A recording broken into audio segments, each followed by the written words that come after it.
3 నెలల్లో టీసీఎస్ సంస్థ విశాఖలో క్యాంపస్ ఏర్పాట్లు చేస్తుంది.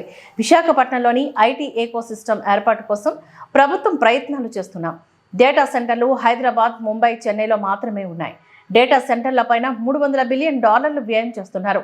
టీడీపీ తెచ్చిన డేటా సెంటర్ పాలసీ ప్రకారం అవి వస్తే విశాఖ ప్రపంచ డేటా సెంటర్ అయి ఉండేది. ఐటీ కంపెనీలు రావాలి అంటే సామాజిక మౌలిక సదుపాయాలు కూడా ఉండాలి. అందుకే భోగాపురం లాంటి అంతర్జాతీయ విమానాశ్రయం వేగంగా నిర్మిస్తున్నాం. అలాగే వేలాది హోటళ్లు కూడా ఏర్పాటు కావాల్సి ఉంటుందని అన్నారు. తర్వాత 2014లో చంద్రబాబు నాయుడు గారి నాయకత్వంలో ఒకే రాష్ట్రం ఒకే రాజధాని కానీ అభివృద్ధి వికేంద్రీకరణ జరగాలి. రాజధాని ప్రకటించేటప్పుడు చాలా స్పష్టంగా ఐటీ మొత్తం విశాఖపట్నానికి తీసుకొస్తామని ఆనాడు ఆయన చెప్తాం జరిగింది. అధ్యక్ష చంద్రబాబు నాయుడు గారి చొరవ వల్ల ఈరోజు ప్రపంచంలో ఎక్కడికి వెళ్ళినా 20% మంది ఐటీ రంగంలో తెలుగులు ఉంటాం. నిజంగానే మనందరం గర్వపడాల్సిన అవసరం ఉంది అధ్యక్ష. కానీ వాళ్ళు మన రాష్ట్రంలో పనిచేసేదానికి సరైన ఎకో సిస్టమ్ లేకపోవడం అనేది చాలా చాలా బాధాకరం. 2014 నుంచి 2019 మధ్యలో ఒకసారి మనం చూస్తే అధ్యక్ష సుమారుగా 150 కంపెనీలు 50,000 మందికి ఉద్యోగాలు కల్పించడం కూడా జరిగింది అధ్యక్ష. ఈ పరిశ్రమలని ఆనాడు తీసుకొచ్చాం. అంతేకాకుండా అనేక సందర్భాల్లో కాన్క్లేవ్స్ కూడా ఏర్పాటు చేసి వైజాగ్ను ఒక ఫోకస్ ఏరియాగా తీర్చిదిద్దడం జరిగింది. ముందు చూపుతో డేటా సెంటర్ పాలసీ ఆనాడు తీసుకొచ్చి అదానితో కూడా ఒప్పందం కుదుర్చుకుని వాళ్ళు కూడా ఆనాడు భూములు కేటాయిస్తాం జరిగింది, శంకుస్థాపన చేస్తాం జరిగింది. కానీ అది ఆగిపోతాం జరిగింది అధ్యక్ష. 2019 నుంచి 24 చూస్తే అధ్యక్ష ఎలాంటి యాక్షన్ లేదు. ఒక్క కాన్క్లేవ్ జరగలేదు, ఒక్క పరిశ్రమ రాలేదు అధ్యక్ష.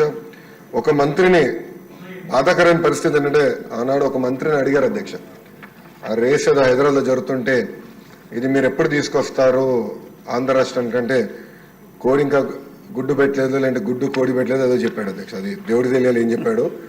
ఆ రోజు నుంచి ఆంధ్ర రాష్ట్రం అనేది ఎగతాళి చేశారు అధ్యక్ష. ఎక్కడికి వెళ్ళినా ఆంధ్ర రాష్ట్ర ఐటీ మంత్రి ఇలా ఉంటారా, ఇలా అవుతే పరిశ్రమలు ఎట్లా వస్తాయని కూడా వాళ్ళందరూ ఎగతాళి చేసే పరిస్థితి అధ్యక్ష. అంతేకాకుండా అధ్యక్ష నేను మంత్రి అయిన తర్వాత అనేక కంపెనీల్లో కూడా కలిస్తే గత ప్రభుత్వంలో ఉన్న వాళ్ళు చాలా స్పష్టంగా మన కంపెనీల్లో వాటాలు అడుగుతాం జరిగింది అధ్యక్ష.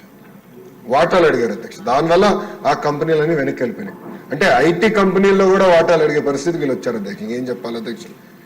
ఇంతేకాకుండా పెద్దలు అన్నట్టు నిక్సీ కూడా నాడు పట్టించుకోలేదు, ఎస్టీపీఐకి ఇవ్వాల్సిన భూములు కేటాయించలేదు. ఇంకా మిలేనియం టవర్ ఫేజ్ 2 వచ్చే గల అక్కడ మన సచివాలయం పెడతామని మొత్తం డ్రామా నడిపించారు అధ్యక్ష. సచివాలయం పెట్టలేదు, అలానే ఐటీ కంపెనీలు కూడా అది కేటాయించలేదు అధ్యక్ష. దానివల్ల ఆంధ్ర రాష్ట్ర యువకులు చాలా చాలా నష్టపోతాం జరిగింది అధ్యక్ష. ఎన్డీఏ ప్రభుత్వం ఏర్పడి కరెక్ట్గా 5 నెలలు అయింది అధ్యక్ష. 5 నెలల్లో నేను ప్రధానంగా చేసింది ఏంటంటే ఉన్న ఐటీ కంపెనీలు అందరితో నేను మాట్లాడటం జరిగింది అధ్యక్ష. అంటే ఆంధ్ర రాష్ట్రంలో ఉన్న ఐటీ కంపెనీలు అందరితో 1-on-1 మీటింగ్ పెట్టాను. చిన్న కంపెనీలు అయితే వైజాగ్లోనే నేను ఐటీ సార్ నాయకత్వంలో, ఐటీ సార్ కాదు మన ఐటాప్ నాయకత్వంలో నేను సమావేశం కూడా ఏర్పాటు చేసుకుని అక్కడ వాళ్ళు ఎదుర్కొన్న సమస్యలు ఏంటి, ఇంకేం చేస్తే బాగుంటుందని కూడా వాళ్ళతో సుదీర్ఘంగా చర్చిస్తాం జరిగింది అధ్యక్ష. ఇప్పుడే పెద్దలు గంటా శ్రీనివాసరావు గారు చెప్పినట్లు టీసీఎస్ ఆల్రెడీ కమిట్ అయింది. టీసీఎస్ అనేది వస్తుంది, దాంట్లో ఎలాంటి సందేహం లేదు. విష్ణు కుమార్ రాజు గారు ఎప్పటికల్లా వస్తుందని అడిగినట్టున్నారు. 3 నెలలు టైం ఇవ్వండి తప్పనిసరిగా, ఎందుకంటే ఎగ్జిస్టింగ్ బిల్డింగ్స్ కి చిన్న ఏర్పాట్లు చేయాల్సిన అవసరం ఉంది.